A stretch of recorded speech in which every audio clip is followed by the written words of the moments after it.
This podcast is brought to you by the IIEA, sharing ideas, shaping policy. Yeah, great. Good afternoon, everybody. It's a great pleasure to have you here at the Institute of International European Affairs. Apologies for the slight late start. My name is Barry Colfer, and I'm the Director of Research here. Welcome to this discussion on Beyond Belt and Road, Europe's Global Gateway Strategy. It's the first chance we have to do something like this since the onset of the current range of conflict and carnage and hardship in the Middle East, alongside Venezuela and Ukraine and Sudan and the rest of the world. So it makes these sorts of conversations, I think, regarding the role of the EU and regarding the role of Ireland within the EU, all the more urgent and all the more important. And I think we have a really great panel today. We'll hear from Barry Andrews MEP for Dublin, Chair of the Parliamentary Development Committee and formerly of this parish. Welcome back, Barry. We'll hear from Jane Ann McKenna, the CEO of Dóchas, the umbrella NGO for development and humanitarian organisations. We have Anne Lanigan. Thank you so much, Anne, for hightailing it all the way from Carlow here, I believe, just making it in time. So thanks a lot. Anne is at Enterprise Ireland and is the local enterprise and regions lead. Then we'll hear from Ruth Parkin, who's the director of the EU Unit Development Cooperation and Africa Division at the Department of Foreign Affairs and Trade. So we're really spoilt. The Global Gateway Strategy has been described as the external elements of the EU's competitiveness agenda, or the competitiveness mission. And it's clearly critical to what the EU does. It's going to feature in the competitiveness agenda, will feature prominently in Ireland's presidency priorities for the forthcoming presidency. And it's just one of the mainstays of European policy and debate at the moment. And I had a great treat for someone like me on Monday and Tuesday. I was at a conference in Brussels where all the different think tanks and experts in EU policy came together for a jamboree. And I attended a discussion on the Global Gateway, which is the subject of our discussion today. And I noted down two remarks, each from, I can describe them as EU insiders, one a public representative and one a civil servant. And with respect to the Global Gateway, one said, the Global Gateway is one of the most consequential bits of EU policy that can protect Europe and Europeans at a moment of profound uncertainty. So there's that perspective. But another one said, with respect to the Global Gateway, we're following a neo-colonial pathway without the brutality of 19th century colonization. So this is not uncontested, it is not uncontentious, and as I said, it's important. And as is our mission, our role at the Institute, we just hope to add a bit of visibility and a bit of focus on this really important debate. So my colleagues will remind me if I don't do it myself, and I sometimes forget. This discussion is on the record. There will be a Q&A after the presentation. For those joining online, and very warm welcome to those who are joining us that way. You can participate by putting questions or comments through the Q&A function on Zoom. Those of you who are here in full Technicolor in Dublin, please just signal and a mic will be brought to you. And it's just to acknowledge that I know a portion of the room. There's a lot of experience, a lot of knowledge, and a lot of important perspectives that are sitting this side of the panel as well. So I do hope you'll be able to participate. So we're going to go in the order I mentioned, and I'm not going to introduce you, just if we can go from Barry after Barry, we'll hear from Jane Ann, then from Jane Ann to Anne, and then from Anne to Ruth, so I can sit back and enjoy. So over to you, please, Barry. Other Barry.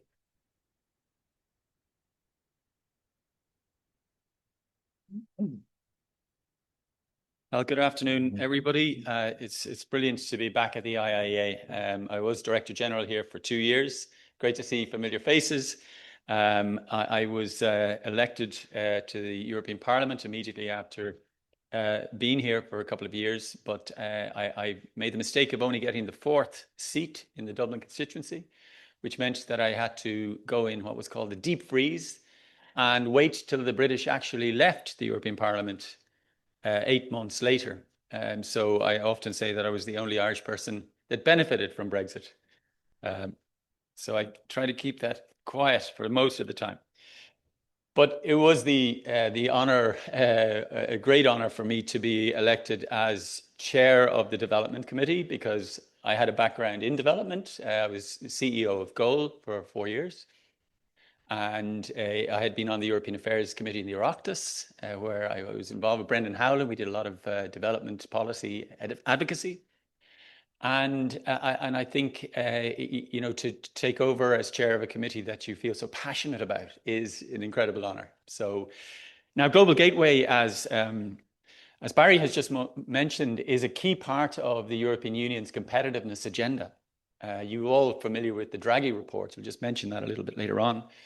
But it doesn't have much prominence, Global Gateway. People don't know what it is. Even in Brussels, people don't know what it is. I'm sure all of you know what Belt and Road is, or you have an idea of what the Belt and Road Initiative is about China. But why 5 years later does nobody know what Global Gateway actually is in Ireland and elsewhere? And I think there are a number of reasons for that. I think particularly in Ireland, it's important to remember that the Global Gateway is based on using development finance institutions. These are kind of public development banks in European member states. And it's also based on, more recently, using export credit agencies. And Ireland neither has a DFI nor an export credit agency, although IBEC are campaigning to bring an export credit insurance scheme back into Ireland. But we don't have those key building blocks that are central to Global Gateway. Also, there's a big change happening in ODA. The Commission presented Global Gateway as a fundamental change in the paradigm around ODA, whereas Ireland is a big supporter of official development assistance, together with a number of other EU governments. So maybe we haven't really focused on it. And as I mentioned downstairs, I looked up the Oireachtas website to see when Global Gateway was mentioned in the Dáil or any of its committees last year, 2025. It was only mentioned once, and that was by Jane Ann McKenna, who's on the panel here, in a debate in the Foreign Affairs Committee. So it indicates there's no discussion papers, there are no seminars, and it's not really coming up politically. And yet, it is a really key part of the European Union's external policy and really important for the future of EU development policy. So let me just first of all describe the context. Now, everybody in this room will be familiar with these issues that have been central to the way the European Union has developed its own economic foreign policy. There is, of course, the Draghi report, which outlines the importance of European competitiveness. We have seen the budget contractions which are happening across the European Union member states, especially the big ones, Germany, France, Sweden, Belgium. And of course, USAID was shuttered almost exactly a year ago. And this has had forced a major rethink in how NGOs and UN agencies operate. When the Global Gateway was conceived, first in December 2021, it was in the context of massive supply chain disruptions post-COVID. Now that has been supercharged in recent years because of various things that are happening, which again, I'm sure you hardly need to be reminded about, whether it is the war in Ukraine, whether it is the COVID disruptions we mentioned as well, but also the tariff turbulence that we've experienced, the return of conflict in the Middle East. It's had a major impact. And so Global Gateway is a way to try to address these shortcomings and try to diversify our supply chains, try to create agreements around critical raw materials and access to them, and digital connectivity across the world. And in a way, I think the best way to describe it, I think Barry mentioned it, is the external element of Europe's industrial policy. Now, that means it's going to be very problematic for those of us who are passionate about development, because the key element of it as well is it's using ODA money to try to achieve these objectives, to try to address geopolitical tensions, to try to be less naive in the world today. Now, the Egmont Institute prepared a paper for the Global Gateway Forum just before Christmas, and the Egmont Institute made the point that the European Union is very much attached to a world of rules, a world where there is order, where we rely on multilateralism, and all of that seems very contingent now. And so we are in a position where we have to be less naive, and we have to work towards making sure that we can protect Europe's crucial interests. So what exactly is the Global Gateway? At its center is an effort to boost infrastructure and investment across the world. It tries to reconcile, on the one hand, aligning with the Sustainable Development Goals, while also pursuing Europe's self-interest. Now, these are two elements that are very difficult to reconcile. There are many who believe that it's impossible, that they pull in different directions. So what we are hoping to see is that there will be a recognition that this is something we can reconcile in due course, but those tensions are very much there. The Team Europe approach is about bringing together the European financial institutions, whether it's the EIB or the development finance institutions of the member states or the export credit agencies, in order to leverage private sector investment. It was initially presented as a rival to the Chinese Belt and Road in December 2021. But as we'll see when I go through some of the examples of how it works across the world, it is very, very difficult to match the rhetoric with the challenges of disentangling complex supply chains. So we also can see that it is based in 5 different areas. So I'll simply highlight some of these now. And in particular, I think the best way to illustrate this is by making reference to one of these examples. So in the center of the slide, you'll see a reference to what's called the Lobito Corridor. And this has involved 2 billion euro of European investment alongside 5 billion euro of US investment. And the Lobito port is on the coast of the Atlantic there in Angola, and it is designed to bring critical raw materials, in particular copper, from the copper belt in Zambia and DRC.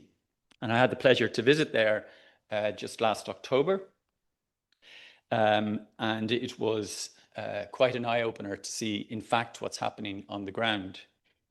So 2 weeks ago, one of the European companies that operates the railway between DRC and the port in Angola announced that it had the first sale of low-carbon copper anodes to come out of one of the mines in DRC, and it's going to be transferred on the Lobito Atlantic Railway in just 7 days, where it was previously 45 days. And it would be sold on then, those copper anodes, to a European company. So this illustrates a couple of things that are, you could say, criticisms or perhaps obstacles to the success of the Global Gateway. First of all, the railway is operated by a consortium, including a Swiss company, a Belgian company, and a Portuguese company. 80% of the mines in the area are Chinese owned, including one of the mines that these copper anodes came from. The railway itself was built by the Chinese and handed over to the Angolans in around 2019. And you have also 40% Chinese ownership of the mine that this copper came from, 40% ownership by the Canadians, a Canadian company, and 20% ownership by the DRC. So it illustrates a number of things. First of all, that it is an extraction of critical raw materials without any value added in the country itself. And that is one of the big criticisms of Global Gateway.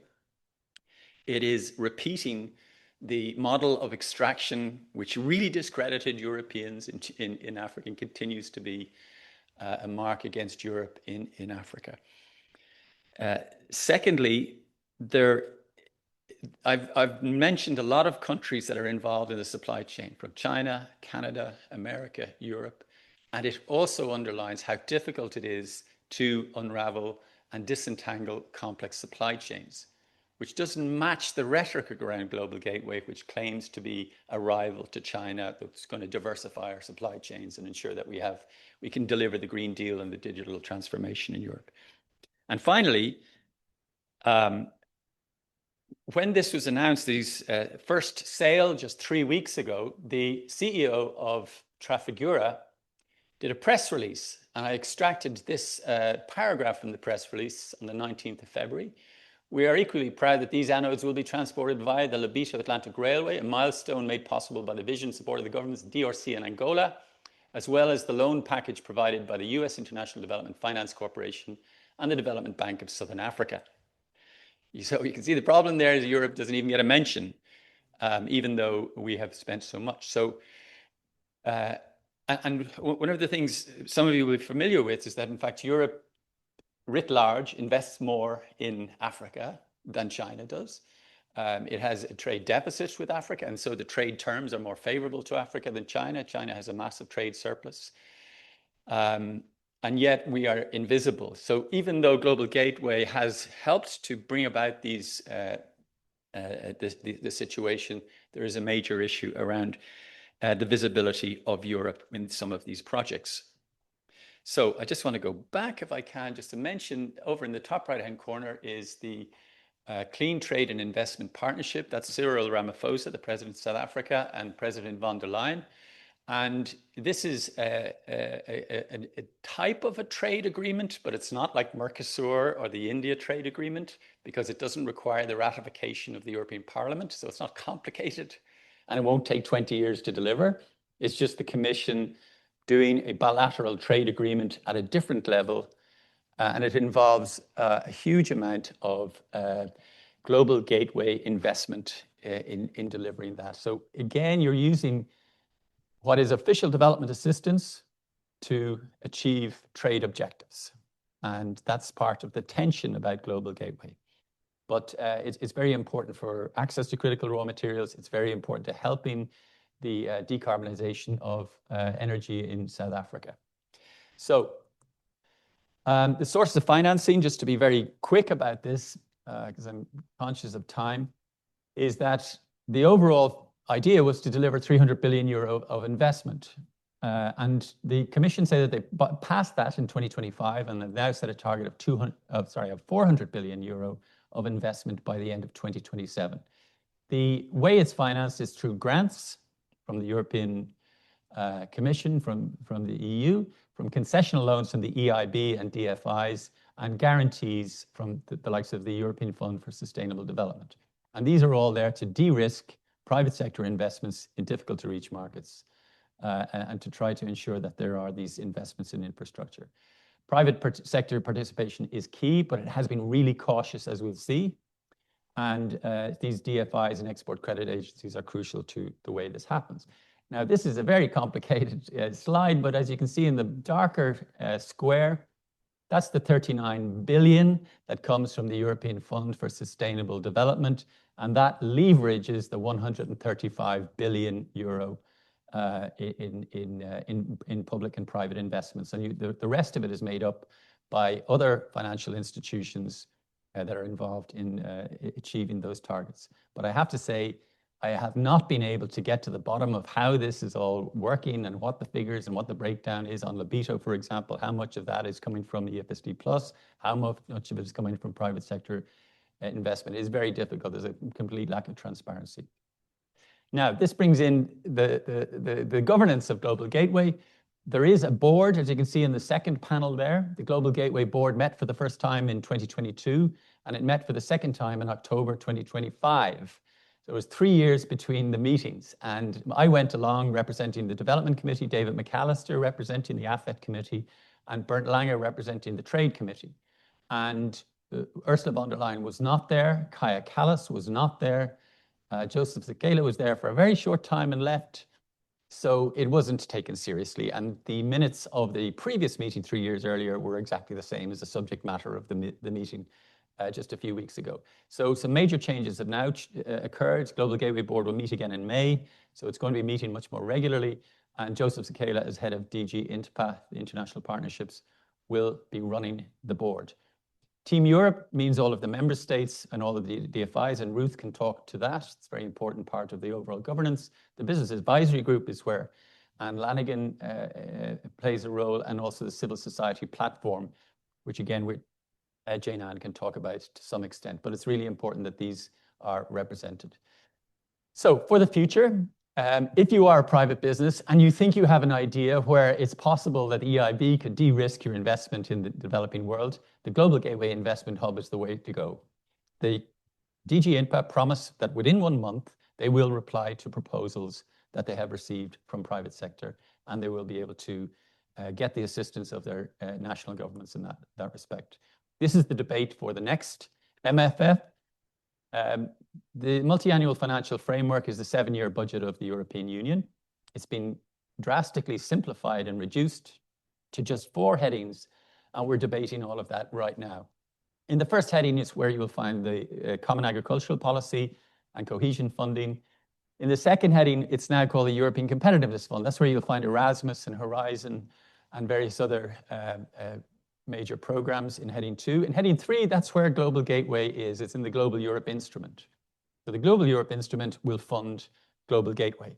And the key thing for us in the Parliament to try and focus on it in this regard is that 90% of the Global Europe Instrument must fulfill the criteria of ODA as set out by OECD DAC. Now, that's a real problem because, as we've seen, some of the investments don't look to me anything like the type of things that would qualify as overseas official development assistance.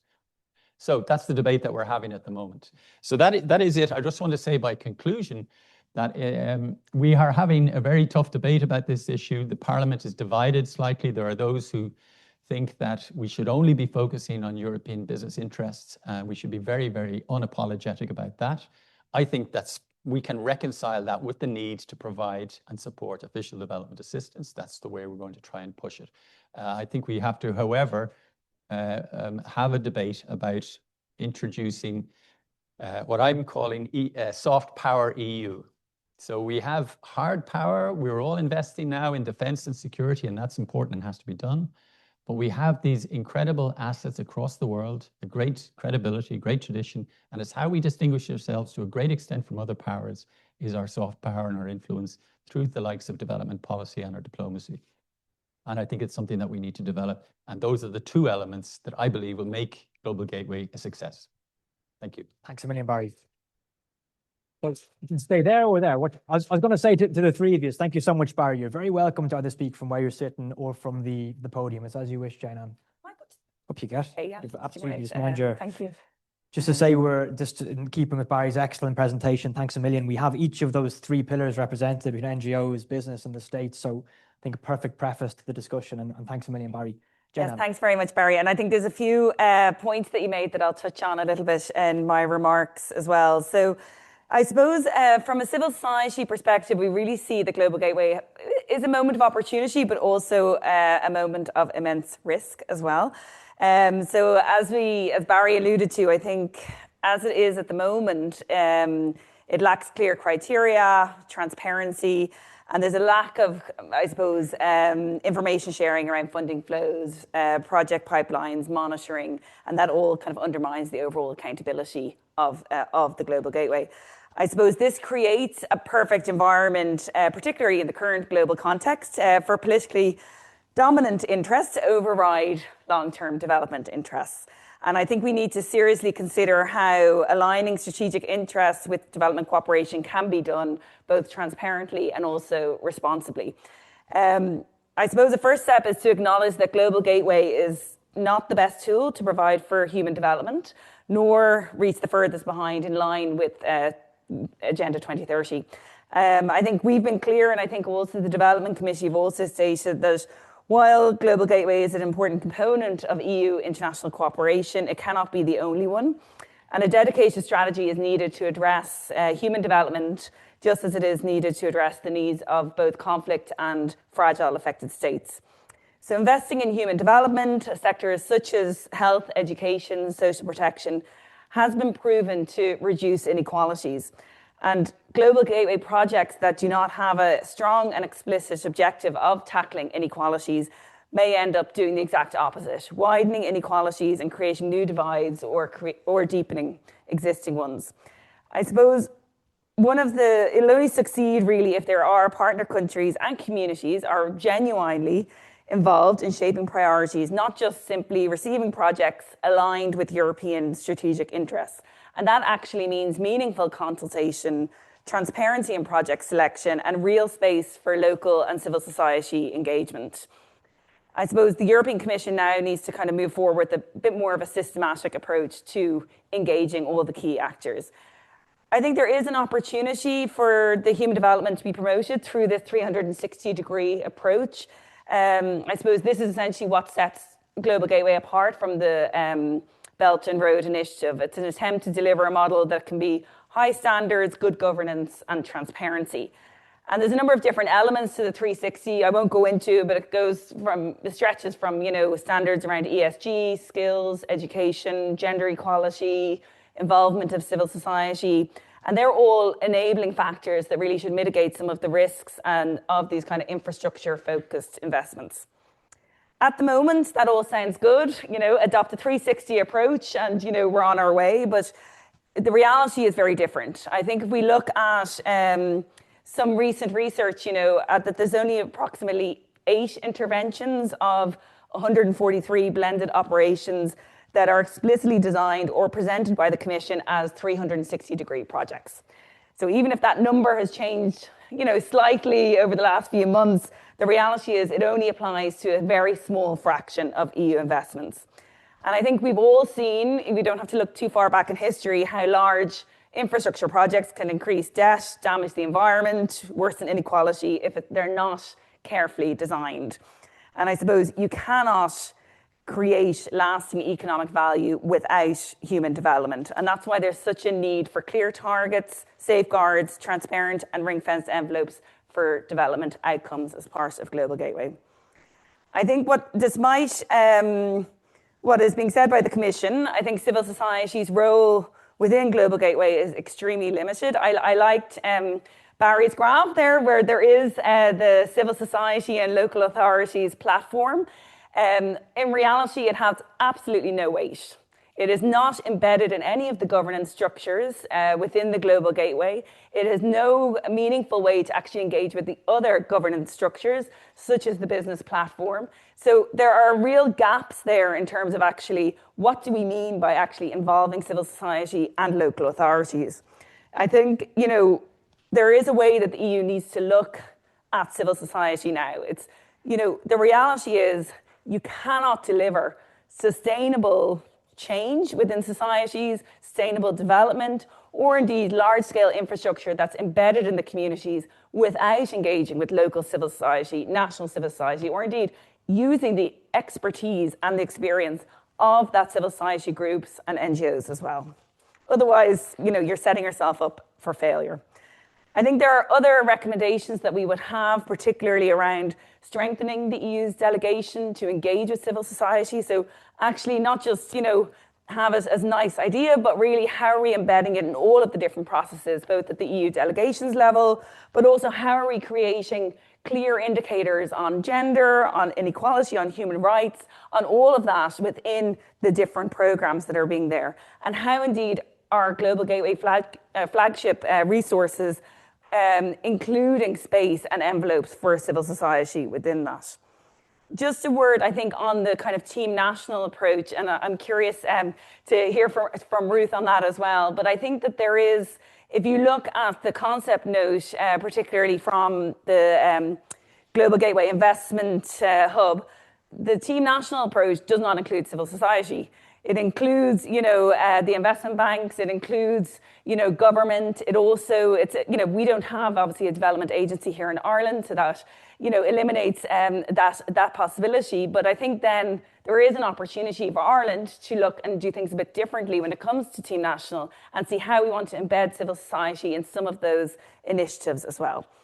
So I suppose, I think that if Global Gateway is to be credible as a development strategy, which it is poised or positioned to be, it must not be necessarily judged by how much it builds, but on who it benefits. And I think that's what we need to keep central to a lot of the discussion on the Global Gateway today. So thanks. Thanks a million, Anne. Anne, do you want to stay where you are or go to the bottom? Super. Anne. Yeah, thanks, Barry. So Anne Lanigan is my name, and I'm with Enterprise Ireland. For those of you in the room who don't know, I'm sure you all know, Enterprise Ireland is a government agency responsible for the development of Irish-owned enterprise. So I sit on the senior management team of Enterprise Ireland, and my role is heading up the division responsible for local enterprise and regions, which, if I'm to be honest, doesn't have anything to do with the Global Gateway. So just to explain to you why I have a connection, I spent 5 years from 2018 to 2023 based in Europe, in Amsterdam, running our European offices. And during that period of time, I got involved with an organisation called Trade Promotion Europe. Trade Promotion Europe is an organisation of organisations like Enterprise Ireland, so Business France, Germany Trade and Invest, ESEX in Spain, etc., all the big European trade promotion organisations. And their mission, I was president of that for 2 years. I'm now on the board of that organisation still. And our mission is to bring the voice of trade promotion and the companies that we represent to the Commission directly. And so in the course of my work there, Global Gateway emerged. And the Commission were very keen that business would be involved. So they established the Business Advisory Group, and we applied to be part of that small group. There's 50 or 60 people on it. So I actually sit on that Business Advisory Group. So I have direct engagement, particularly with DG IMPA, in terms of Global Gateway. So maybe just a few thoughts around it, and I am unashamedly on the business side of things, sorry. So I speak from the perspective of business and where Global Gateway is relevant or not for business. So the concept, certainly among business across Europe, is very welcome. And there is no doubt that there are opportunities in the different regions where Global Gateway wants or is operating. I would say for Ireland that the region that is of most relevance and shows the most opportunity is probably Africa. I think that Ireland has a strong reputation in Africa, and that's actually thanks to our history there. We weren't colonizers, we were missionaries, and in fact, that reputation is perhaps fading a little bit because we don't have as many missionaries. But if you talk to older people in Africa, almost all of them will have had an Irish teacher or Irish nuns or an Irish doctor or whatever. So there is a reputation there, and I've always felt that we should be doing more in Africa. However, there are many challenges, and I recognise what you're talking about, Jane. And it seems to me a little bit like Global Gateway is like an aeroplane that they're trying to build as they're flying it. But I would say in the last number of years, it has improved quite significantly, and we are making progress. And certainly I feel DG IMPA in particular has been listening to business. But there are challenges. And one of the things that DG IMPA are particularly interested in is to have SMEs involved. And I actually think it's extremely difficult for SMEs to be involved in Global Gateway. The projects are very, very big. Barry talked about the investment hub. Minimum size project for the investment hub is 10 million. So for a lot of European SMEs, and particularly for Irish SMEs, which are all on the S side of SMEs, it really is not very feasible unless there is realistic funding there. And that's something that Trade Promotion Europe are really struggling with to understand.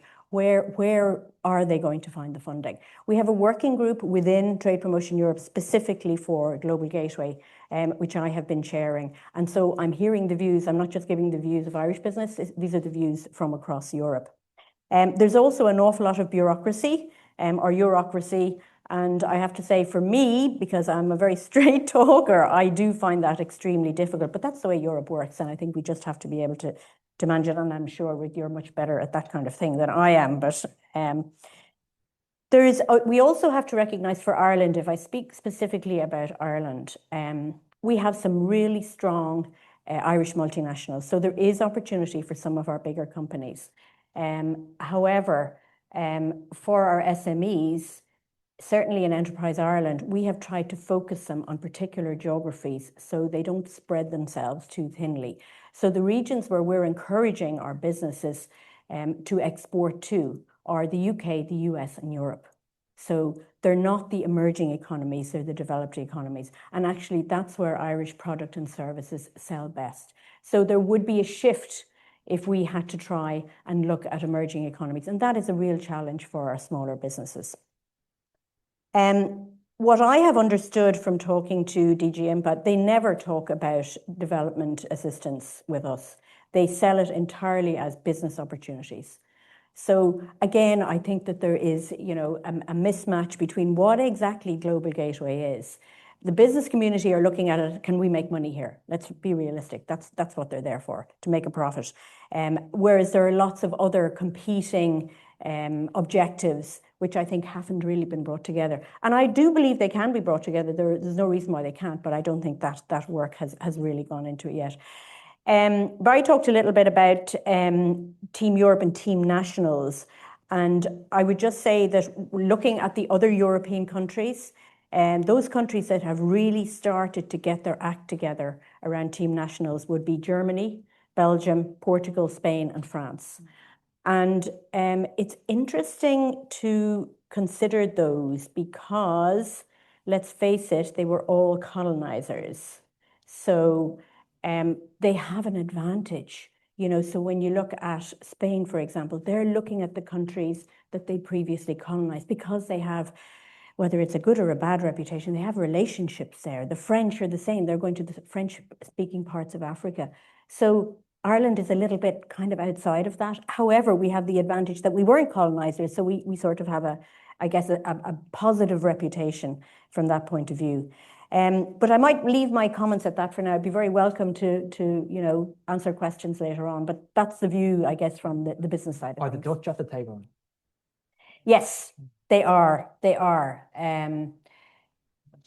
And they did actually, yeah. And the Commission really wants to be involved in all of these launches of Team Nationals. So yes, they have just launched theirs. I ask you that because you listed off who's who. Yeah, but I would have said the others are probably a bit more advanced in terms of involvement in projects, in flagship projects, as well as getting their Team National together. Yeah. Thank you, Anne. Thanks. And indeed, it's the straight talking nature of your remarks, so we always invite you back, Anne. So thanks a million. Last but not least, please, Ruth. Thanks very much, Barry. I'll do my best to come at the end, especially when so much has already been said and explained, and then there's a bit of a few pointers as to things that I might be able to elucidate, and I might not be able to elucidate. So we'll see. My name is Ruth Parkin, and I'm the director, as Barry said, of our unit within the Development Cooperation in Africa division that looks at EU policy, so EU development policy, engaging also now on presidency issues, and I also do Ukraine funding. I think maybe just from the outset, it's interesting not from my perspective, but as a comment in responding to the remarks that have come in advance, that not every member state manages the Global Gateway from within its development division or even within the Ministry of Foreign Affairs. So I am speaking as an official coming from a development perspective within our Ministry of Foreign Affairs. But if I was coming from one of my partner countries in another member state, I might be coming from a trade ministry or from a business and enterprise perspective. And that is a part of the way in which Global Gateway works. From our perspective within DCAD, we certainly see this as you know, a strategy that could play an important role in generating inclusive economic growth. That has been one of our main objectives and remains an objective of ours. Minister Richmond is very keen in his interactions and his external relation, you know, his remarks, to underline that Ireland is committed to development assistance, that we are increasing our development assistance. This year it has reached, from Irish Aid's perspective, 866 million, is at its highest level, and the commitment that is in a better world policy remains. So our commitments to reach the furthest point first and to look at our core areas of policy remain steady. And we engage with everything we do from that perspective. So we are looking to see our development money do that work. But within, and we will do that, you know, through this year when we hold the presidency, those questions around humanitarian need, gender equality, climate action, governance, those will be at the heart of the policy that we pursue. We're also working within an environment now where the future of development cooperation is in discussion. This is evident in processes that are underway, in discussions that are happening at political level, and I would say in the emergence of new ways of doing things, including at European level. So we do see the Global Gateway as a way that we are going to be working into the future, but that it also has to work to the objectives that member states have for the external action of the EU. And part of that work is working with the private sector, leveraging what is private money and achieving outcomes outside the EU. It is part of the wider EU's reputation and relationship with countries. The Commission Director General that is leading on a lot of this INPA is the Director General for International Partnerships.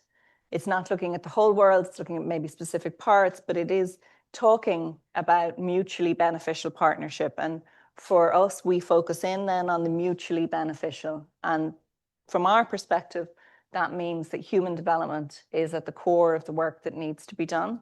It is, for us, human development that underpins a broader development within any country. And I think that's a part of our national story, and something that our politicians and our government talk about a lot, is that Ireland, particularly as an EU member, but more broadly, has experienced development because we invested in education, because we invested in poverty reduction, because we invested in social protection, as well as in industrial development and investment. But one without the other doesn't necessarily enable everything to rise. And so that will remain at how we approach these matters. We have the perspective that we take the position that Global Gateway can and should be a part of complementing ODA, and that it can and should be engaged with communities that are furthest behind and in fragile and conflict-affected states and small island developing states. That doesn't mean it's going to be the easiest project or the top-level project, but we are fundamental that the 360-degree approach does need to work, that the question of how this impacts on the ground is important, and that it should be linked to human development outcomes. We also see that understanding and engaging with local actors, including civil society, locally and in Europe, local government and the private sector is essential. And so we do welcome the establishment of the Global Gateway Civil Society and Local Authorities Dialogue Platform. I understand your remarks, Jane-Ann. I think we as a would see that the important voice of civil society, it's always vital to find routes and platforms, and that is a part of the way in which we would see this moving too. We haven't, the 5 targeted areas for partnership: digital, climate, energy, transport, health, and education, and very much seeing those top line, digital, climate, and energy as that, and transport, the big infrastructure, and then health and education research underpinning that. And so we see those health and education aspects also as very important. Where can we bring perhaps knowledge or information that Ireland has? Are there entry points for companies or for Ireland as a development actor, which are slightly different to other member states with different histories, different backgrounds? The investment hub, I think the Commission would be of the view that it needs time, but a time to bed down. It is a long-term project. It has been going for maybe 5 years now, Global Gateway as a strategy. The general feeling seems to be it's beginning to come together. It's time now to move it into the next stage. And it will take time. It's not a single year program. And we will have to stick with it and keep making our points, but also understanding how it can work for Irish business, as well as for the local communities and for the people of the countries in which the projects are implemented. Thanks a million, Ruth. And it is difficult to go fourth in a line of 4, but I think that was brilliant. So much to feast on, everybody. And I'm going to come back to the panel in a moment, but just to remind you, we have the hall until 1:45. So anyone here, anyone online, just prepare your questions coming to you. But I just want to give the panel an opportunity, especially Barry and Jane-Ann, but also you, Anne, if you'd like to come back on anything that the panel has said subsequent to you, starting with you, perhaps, Barry. Yeah, well, it's very interesting to hear Anne's perspective. And I think we had a lunch earlier. Morris Sadler made the point that the development community and the private sector don't speak the same language. And there was a mutual tension for years. When I was in Goal, the private sector was a four-letter word. And yeah, we had to move into a discipline called private sector engagement, where we put consortia together with capital, with technology, with local farmers, with our connectivity on the ground to create market systems from which we could then withdraw. And they were incredibly successful. They were rare, but they were incredibly successful. And what I'm kind of excited about, I'm trying to be optimistic here, like Global Gateway, but the guy who's leading DG INPA, the commissioner, he's a former CEO of a bank. And so he understands, obviously, the concepts of investment and leverage and the multiplier effect. And he's using a development budget. It's a difficult tension, but he's using the right language to talk about reconciling these two things. It's a pity that they're not talking about that in the business advisory group. And it's a pity that the civil society people feel a little bit left out. And I feel a little bit left out as a parliamentarian. We had one meeting in 3 years. So all of these bits have to come together. But I think Ruth is right. I think it's beginning to take much clearer shape. And I think it's been really accelerated by the really tragic events that are happening at the moment. Interruptions to supply chain are supercharged. Interruptions to trade are supercharged. Tariffs are on everybody's minds. And so the need for us to use some of this to develop this new economic foreign policy is crucial. Excellent. Thank you, Barry. Jane, and I invite you. Yeah, that'd be great. Yeah, I think it's, I think probably part of, I'll start negative and I'll go positive. I think part of the frustration, I think, of civil society is that ultimately it's our budget on the line here.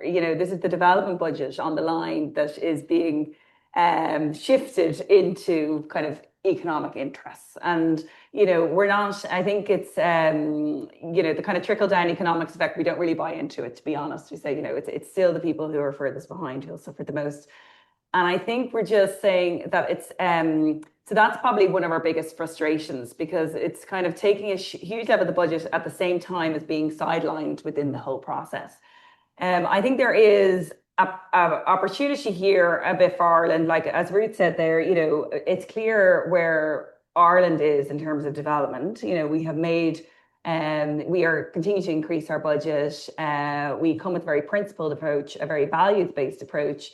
And I think we need to bring that into the global gateway conversations in Europe. We need to be asking why it is that, and I think it's very interesting even to learn today, from Anne, that, that aid and development is not being talked about in other platforms within the umbrella of global gateway. So I think we, as Ireland, is kind of holding kind of those values quite dear. I think there's an opportunity for us to kind of come in and try and bring that in, and trying to see and ask the questions about why are we not, within those governance structures, why is there not an opportunity for the civil society and local authorities platform to engage with the business platform? It's been something that's been requested by civil society, at least for the last number of years, but to no avail. So I think there is, how can we make very practical inroads to try and bring some of these interests together? Because at the moment, it seems very separate. And I think that's probably what's come out of this discussion as well.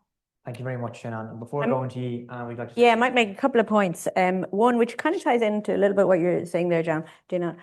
I think there is an opportunity with Global Gateway to support the development of business with European values. And one of the big things that we had within the Business Advisory Group was the fact that a lot of the tenders for projects were not specifying that the applicants needed to be European businesses, right? And that to European business was very difficult to swallow, because this is European money, and yet you're going to give it to a Chinese company or an American company or even a British company, because they're not in the EU anymore either. And we made some progress on that. And one of the suggestions that we made was that in the request for tenders, that there would be some requirements and criteria put in that would reflect European values in business in terms of labour standards and things like that. And I think you've probably seen in the last few weeks the Made in Europe piece is coming out, not just relevant to Global Gateway.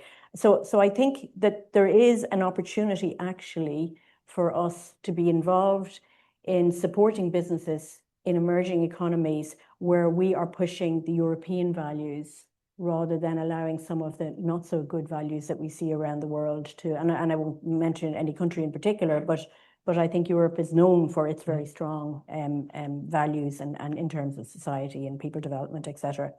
And the other point I would make is, again, on an optimistic note, if Ireland is to be involved in Global Gateway from a business perspective, I think the best way we can do it is by collaborating with other countries.